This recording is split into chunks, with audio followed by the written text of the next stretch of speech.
আসসালামু আলাইকুম সুপ্রিয় শিক্ষার্থীরা, আজকে আমি রসায়নের তিনটা বিষয় নিয়ে আলোচনা করব। একটা হলো যোজ্যতা ইলেকট্রন বা ভ্যালেন্স ইলেকট্রন, তারপরে যোজনী বা ভ্যালেন্সি, তারপরে আমরা সুপ্ত যোজনী বা latent valency and active valency বা সক্রিয় যোজনী। আমরা প্রথমে জেনে নিই ভ্যালেন্সি কি, what is valency or valency electron কি। আমরা জানি যে পৃথিবীতে সকল মানুষই কিন্তু যেমন স্থিতিশীলতা অর্জন করতে চায়, যে আমি এত পর্যন্ত করব আমার জীবনে, আমি এই পর্যন্ত যাব আমার জীবনে, আমি কোটিপতি হব, ইত্যাদি ইত্যাদি। তেমনিভাবে আমাদের বস্তু জগতে আমাদের যতগুলো এলিমেন্ট আছে, যতগুলো মৌলিক পদার্থ আছে, তারাও কিন্তু স্থিতিশীলতা অর্জন করতে চায়। কিভাবে স্থিতিশীলতা অর্জন করতে চাওয়া হয়? আমরা মৌলগুলির ক্ষেত্রে আমরা দেখি যে এটি যদি তার ইলেকট্রন ত্যাগ করে বা ইলেকট্রন গ্রহণ করে বা ইলেকট্রন শেয়ার করে যদি তার সর্ববহিঃস্তরে 8টা ইলেকট্রন করে, তাহলে সে কিন্তু স্থিতিশীলতা অর্জন করে। তা আমরা ভ্যালেন্স ইলেকট্রন বা ভ্যালেন্সি বা ল্যাটেন্ট ভ্যালেন্সি বা অ্যাক্টিভ ভ্যালেন্সি জানার আগে আমরা ভ্যালেন্সির ইলেকট্রনীয় মতবাদটা বা যোজনের ইলেকট্রনীয় মতবাদটা আমরা আলোচনা করব। আমরা আগে জানতাম যে ভ্যালেন্সি বা যোজনী হলো এক মৌল অন্য মৌলের সাথে সংযুক্ত হওয়ার সামর্থ্য এবং প্রবণতা, তাকেই বলা হয় ভ্যালেন্সি বা যোজ্যতা। কিন্তু 1916 সালে কজেল এবং লুইস দুইজন বিজ্ঞানী পৃথকভাবে স্বাধীনভাবে তারা এই যোজনী কিভাবে হয় তার একটা মতবাদ দিল, যে মতবাদটিকে বলা হয় যোজনের ইলেকট্রনীয় মতবাদ। এই মতবাদ অনুসারে প্রত্যেকটা মৌলিক পদার্থ তার নিকটস্থ মৌলের ইলেকট্রন বিন্যাস অর্জন করার জন্য তার ইলেকট্রনকে কেউ ত্যাগ করে, কেউ গ্রহণ করে, কেউ শেয়ার করে তার স্থিতিশীলতা অর্জন করে। তাকেই আমরা বলছি যে যোজনীর ইলেকট্রনীয় মতবাদ। আমরা এখন চলে আসছি যে আমরা দেখলাম যে যোজ্যতা ইলেকট্রন আমরা একটু পরে আসছি, যোজনীটা আগে আলোচনা করে দিই। এক মৌল অন্য মৌলের সাথে সংযুক্ত হওয়ার প্রবণতা বা সামর্থ্য। তাহলে আমরা যদি বলি মিথেন, সাপোজ মিথেন আমরা CH4 বলি, তাহলে মিথেনের আমরা গাঠনিক সংকেত আমরা জানি এইভাবে। তাহলে এখানে কার্বনের 4টা হাত, 4টা হাত দিয়ে হাইড্রোজেনকে ধরে রাখবে, হাইড্রোজেনের একটা হাত, সুতরাং হাইড্রোজেনকে সে ধরে রাখবে। তেমনিভাবে সুতরাং কার্বনের যোজনী আমরা বলছি যে এখানে 4। আবার বলা হচ্ছে যে অ্যামোনিয়া, NH3 অ্যামোনিয়া, নাইট্রোজেন,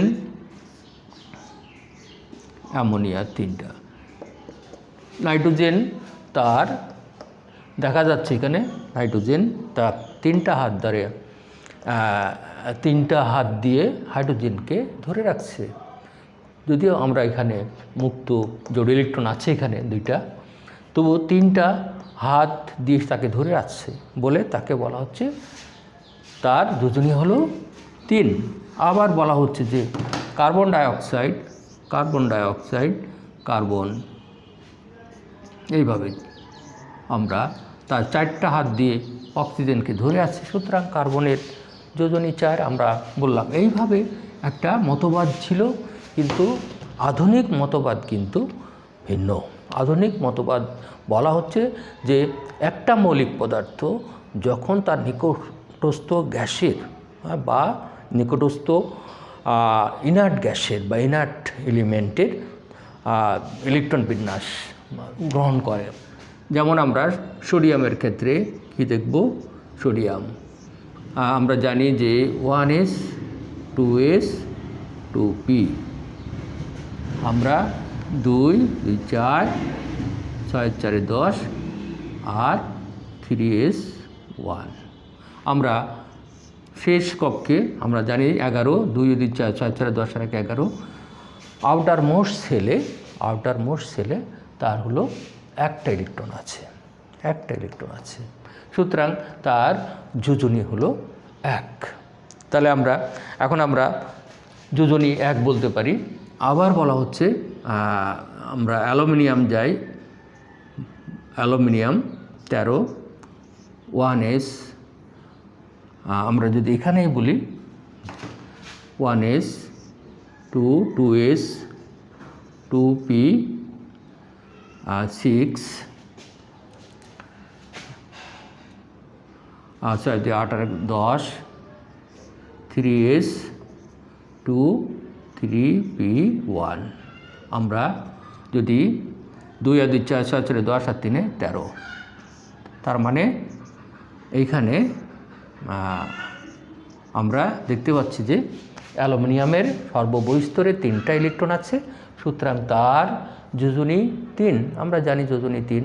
আমরা অধাতুর ক্ষেত্রে যদি সালফারের আমরা যদি মনে করি যে সালফারের কথা বলি, সালফার 16, তাহলে আমরা কি লিখব, 1s 2s 2p 3s 3p 2 আর 2 4 6 4 10 12 12, আর এখানে যদি আমরা 4 করি, প্রথম কক্ষে 2টা, দ্বিতীয় কক্ষে 8টা, তৃতীয় কক্ষে 6টা, তাহলে তার আমরা কি বলবো যোজনী। আমরা এইটার ক্ষেত্রে যোজনী তার সে অক্টেট পূরণ করতে কতটা ইলেকট্রন লাগবে তার। হ্যাঁ, এখানে সে দেখা যাচ্ছে সোডিয়ামের ক্ষেত্রে আমরা 2, এখানে আমরা 2 এটা ধরলাম। যদি এই একটা ইলেকট্রন সে ছেড়ে দেয়, হ্যাঁ, একটা ইলেকট্রন যদি সে ছেড়ে দেয়, একটা ইলেকট্রন ছেড়ে দিলে কিন্তু সে নিষ্ক্রিয় গ্যাসের গঠন লাভ করে, 2 8 হয়। হ্যাঁ, কোন নিষ্ক্রিয় গ্যাসের গঠন লাভ করে, নিয়নের নিষ্ক্রিয় গ্যাসের গঠন লাভ করে। সুতরাং তার যোজনী কিন্তু এখানে 1। এখানে তাহলে কি হবে, এ অক্টেট বা অষ্টক পূরণ করতে আর কটা লাগবে, তার 6টা আছে, আরও 2টা লাগবে। তাহলে আমরা সালফারের যোজনী আমরা বলবো এখানে 8 - 6 = 2। এই তাহলে নন মেটাল অধাতুর ক্ষেত্রে কিন্তু আমরা এটা বলছি। আমরা ক্লোরিনের ক্ষেত্রে আমরা দেখি, chlorine 1s 2s 2p 3s 3p, আমরা এখানে 2 আর এখানে যদি 5 দিই, তাহলে এখানে হয়ে যাচ্ছে 7টা 8টা আর এখানে 2টা। তাহলে ক্লোরিনের যোজনী তাহলে কত হবে, অক্টেট বা অষ্টক বা স্থিতিশীলতা অর্জন করতে তার আরও একটা লাগবে, তার মানে 8 - 7 = 1। তাহলে কি ঘটনা ঘটছে, মেটাল আমরা জানি সাধারণত যে যেগুলো ধাতু তার সর্ববহিঃস্তরে 1 থেকে 3টা ইলেকট্রন থাকে সাধারণত, যেগুলো অধাতু তার সর্ববহিঃস্তরে 5 থেকে 7টা ইলেকট্রন থাকে। আমরা এখানে দেখছি 5 থেকে 7টা। তাহলে অধাতুর ক্ষেত্রে দেখা যাচ্ছে অষ্টক পূরণ করতে তার কয়টা ইলেকট্রন লাগে। আমরা এখানে সর্বস্তরে 7টা আছে, তাহলে অষ্টক পূরণ করতে আর কটা লাগবে, 1টা। তাহলে এইটাই হলো তার যোজনী। আর আমরা তাহলে যোজনীর সংখ্যাটা আমরা এখানে কি বলবো, valency can be define by the number of electrons which required to fulfil the octet.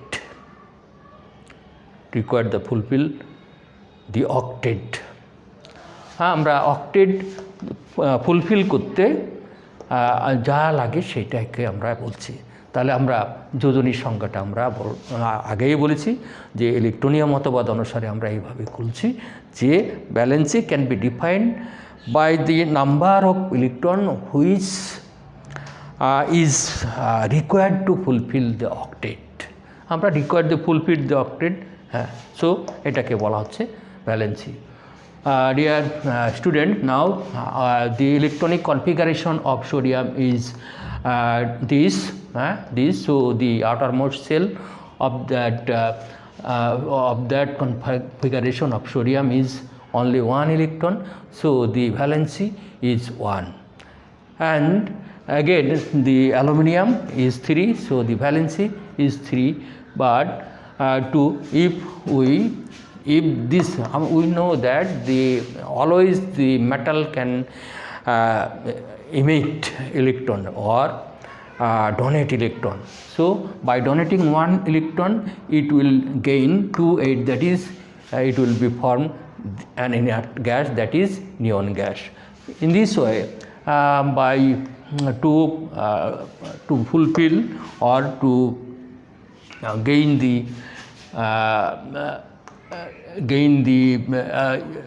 inert gas form, so it will emit 3 electrons, so it will have the argon. So the valency of aluminum is 3. Again for the non-metal sulfur we have 286.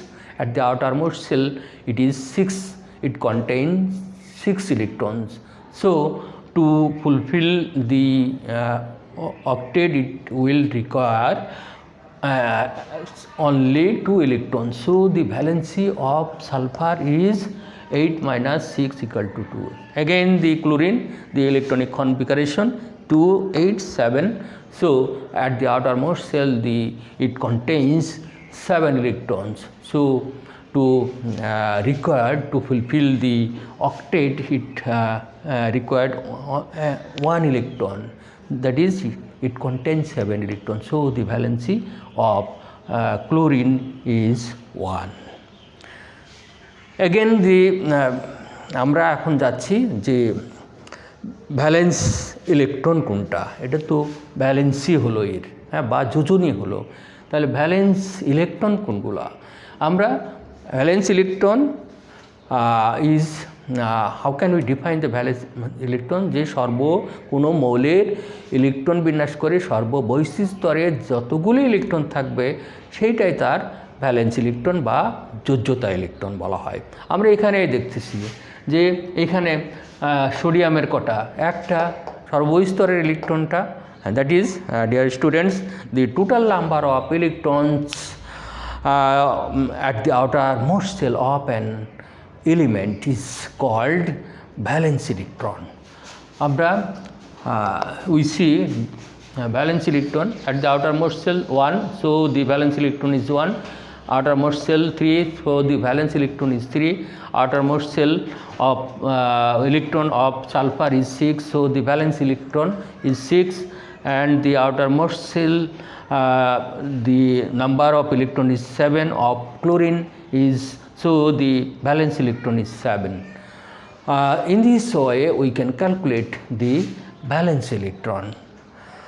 Dear student, now I am going to talk about the latent valency. Latent valency, what is latent বা সুপ্ত যোজ্যতা কি? সুপ্ত যোজ্যতা জানতে হলে আমাদের কোনো মৌলের সর্বোচ্চ যোজনী জানতে হয়। আমরা জানি যে অবস্থান্তর মৌলগুলো বহু যোজনী প্রদর্শন করে, তারা বহু যোজনী দেখায়। এদের একটা বৈশিষ্ট্যের ভিতরেই পড়ে যে অবস্থান্তর মৌলগুলি বহু যোজনী দেয়। এদের ভিতরে সর্বোচ্চ যোজনী যেটা, এটাকে আমরা ইক বলি, আর নিম্ন যোজনী যেটা সেটাকে আমরা আস বলে থাকি। তাহলে ইক আর আসের ভিতরে আমরা পার্থক্য আছে।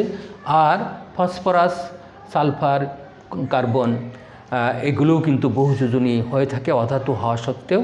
বলা হচ্ছে they have no electrochemical properties, হ্যাঁ, তাদের কোনো তড়িৎ রাসায়নিক ধর্ম না থাকাতে এদের তড়িৎ রাসায়নিক ধর্ম না থাকাতে এদের বহু যোজনী দেখা যায়। তাহলে আমরা কিভাবে নির্ণয় করব সেইটা, যে সুপ্ত যোজনী নির্ণয় করতে হলে সর্বোচ্চ যোজনীটা জানার দরকার, এবং তার থেকে সক্রিয় যোজনী জানা দরকার। আমরা সর্বোচ্চ যোজনী কি করে আমরা যেমন আয়রন আমরা এখন পড়াচ্ছি সক্রিয় যোজনীটা কি। সক্রিয় যোজনী হলো কোনো মৌলিক পদার্থ যখন যৌগ গঠন করে তখন তাদের যোজনীকে পরিবর্তন করে। এর যোজনী ওকে দেয়, ওর যোজনী ওকে দেয়। আমরা জানি ইলেকট্রন গ্রহণ এবং বর্জনের মাধ্যমে আমরা ইলেকট্রন গ্রহণ, যেমন ফেরিক ক্লোরাইড আমরা জানি যে এটা এখানে আয়রনের যোজনী হলো 3, ক্লোরিনের যোজনী 1 আমরা জানি। তাহলে এইখানে সক্রিয় যোজনী কত? আয়রনের সক্রিয় যোজনী কত? 3। আমরা যদি লেড অক্সাইড বলি তাহলে লেডের যোজনী 2, অক্সিজেনের যোজনী অলওয়েজ 2, লেডের যোজনী 2। সুতরাং আমরা বলতে পারি লেড অক্সাইডে লেডের সক্রিয় যোজনী 2।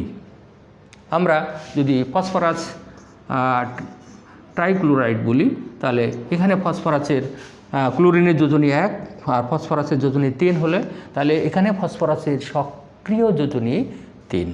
Dear student, now I am going to talk about the active valency of an element. Active valency, that is the valency which has been acted in that compound is called active valency. Now আমরা এখন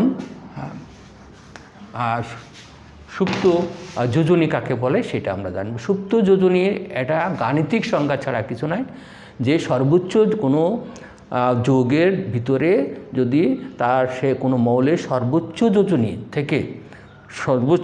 থেকে যদি সক্রিয় যোজনী বাদ দেওয়া যায় তাহলে তার সুপ্ত যোজনী হয়। আমরা বলতেছি সুপ্ত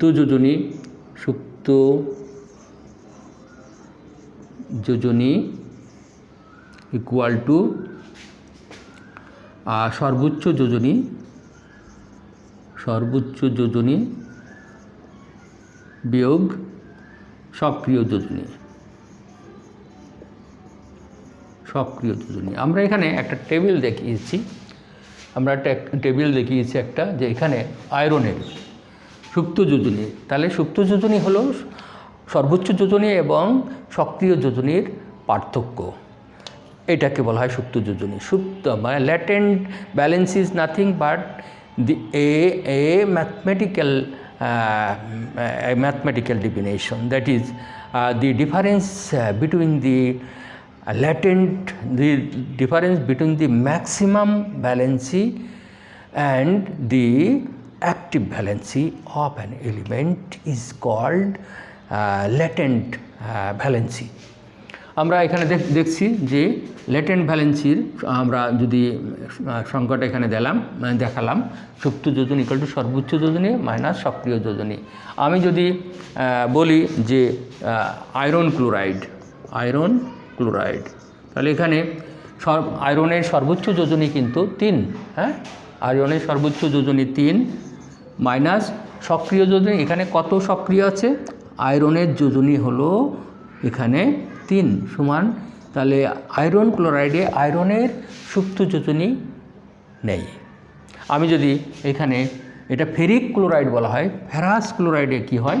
ফেরাস ক্লোরাইডে আমরা এখানে সক্রিয় যোজনী মানে এখানে কাজ করছে আয়রনের সক্রিয় যোজনী। আয়রনের যোজনী এখানে 2, ক্লোরিনের যোজনী এখানে 1। আমরা জানি যোজনী ট্রান্সফার হয়, ক্লোরিনেরটা আয়রনের কাছে আসে আর আয়রনেরটা ক্লোরিনের কাছে যায়, তাহলে এখানে 2। সুতরাং ফেরাস ক্লোরাইডে আয়রনের সুপ্ত যোজনী 1 আমরা দেখলাম।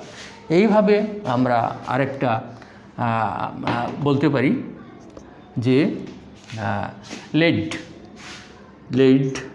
lead oxide তো লেডের হলো এখানে 4 ম্যাক্সিমাম, আর হলো এখানে অ্যাক্টিভ হলো 2, so 2.